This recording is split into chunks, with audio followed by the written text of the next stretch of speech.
Dinas ini kita itu ada beberapa bidang dan satu sekretariat. Ada 4 bidang secara garis besar yang kita kerjakan secara tupoksi.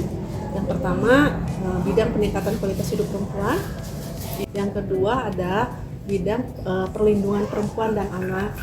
Kemudian yang ketiga ada bidang peningkatan kualitas keluarga. Dan yang terakhir ada bidang pemenuhan hak anak.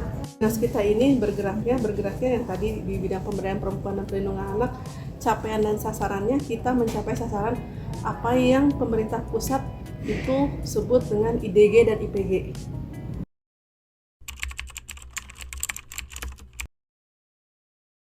Kalau DP3A itu kita di UPT PPA itu punya konselor psikolog, konselor agama, konselor hukum, terus konselor ya seperti itu konselornya. Nanti ketika ada pengaduan itu akan dijadwalkan untuk sesi konseling. Apa yang dibutuhkannya, ternyata kekerasan ini sudah masuk ranah pidana. Nanti didampingi sama pengacara kita konseling hukum. Tapi kalau misalkan ini hanya sekedar anak misalkan yang frustasi, kemudian misalkan terjadi kekerasan antara orang tua, ini sesinya konseling psikolog. Ini tergantung kebutuhan pengaduan. Jadi ketika si masyarakat datang, itu kita akan analisa dulu pengaduannya seperti apa. Pengaduannya seperti apa sih? Nanti diselesaikan dengan tim dari konselor-konselor kita.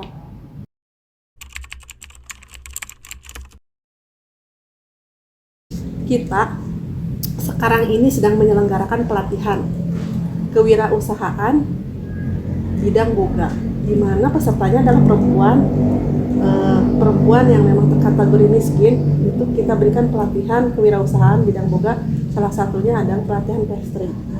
Nah, ini pastry ada, kecantikan ada, gitu kan? Kecantikan itu salah. Ini untuk apa gitu? Supaya perempuan-perempuan yang tidak punya keterampilan, dia punya sesuatu keterampilan. Outputnya apa sih? Outputnya ya pasti tercipta orang-orang yang terlatih. Outcome-nya apa? Wirausaha baru, benar kan? Jadi si perempuan yang sudah dilatih, dia sudah punya keterampilan. Enak nggak enak setelah dia bikin, dia coba untuk menjual. Gitu. Dijual nanti juga kita setelah ini, karena di dalam pelatihan tersebut tidak hanya untuk proses pembuatan saja, dari packing sampai misalkan selling itu disampaikan juga. Jadi si perempuan ini nanti lebih ekonomis, produktif dan mandiri. Artinya kalau ketika sudah punya penghasilan kan pasti mandiri kan?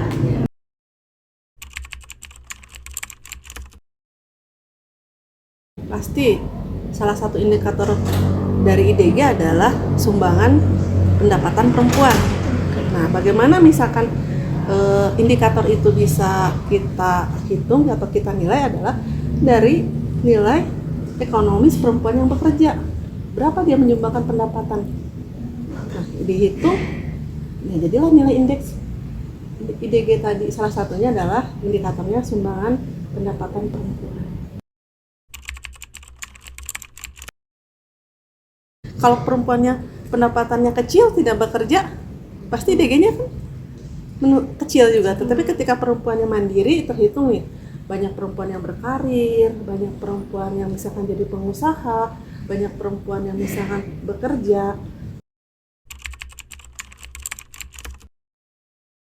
Sudah ada instruksi presiden bahwa kita itu menuju kesetaraan gender. Jadi setara gender itu adalah PKM namanya, bahwa kita itu bahwa setiap proses, setiap aspirasi, setiap manfaat itu bisa dirasakan oleh semua. Jadi pasti tidak akan ada ini buat perempuan saja atau ini buat laki-laki saja. Kita kan sudah ke sana arahnya, setara gender. Kategorinya kita memang masih IDG-nya masih di bawah nasional. Tapi nggak jauh gitu. Artinya poinnya masih di 76 sekian.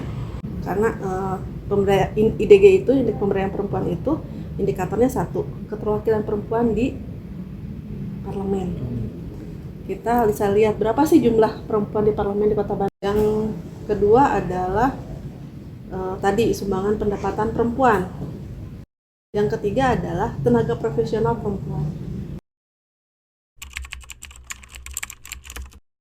Program yang terkait dengan kesetaraan gender, kita sedang melaksanakan evaluasi yang namanya APE, Anugerah Parahita Eka Praya. Salah satu penilaian terhadap kesetaraan gender di tingkat nasional.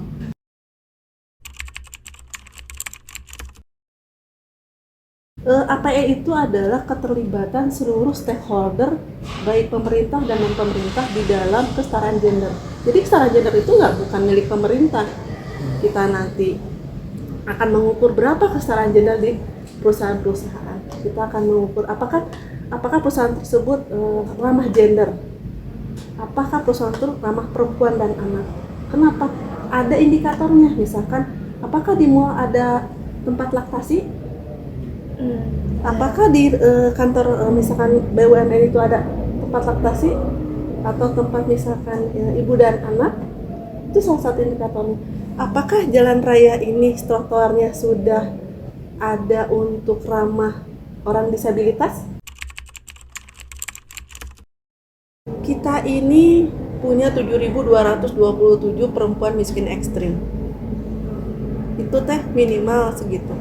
Itu yang statusnya perempuan kepala keluarga. Artinya janda yang tidak punya suami, miskin ekstrim 7.227. Nah, perempuan yang miskin ekstrim punya suami belum kita hitung secara pasti berapa sih? Pasti jumlahnya lebih banyak. Nah, itu sasaran kita semuanya. Perempuan-perempuan yang harus diberikan peningkatan kompetensinya, baik secara pengetahuan maupun keterampilan.